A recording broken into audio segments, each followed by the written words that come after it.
రెడీగుంది మందే నీ వంట చేయలేను అది చేయగలను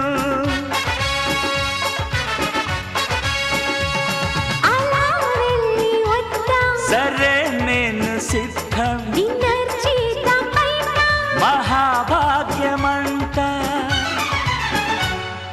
వెంటనే ఐస్ క్రీమ్ తెప్పించాలి డార్లింగ్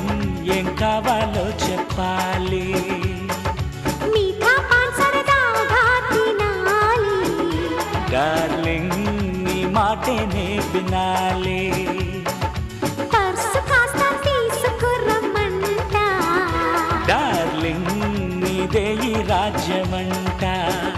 డార్లింగ్ నీదే ఈ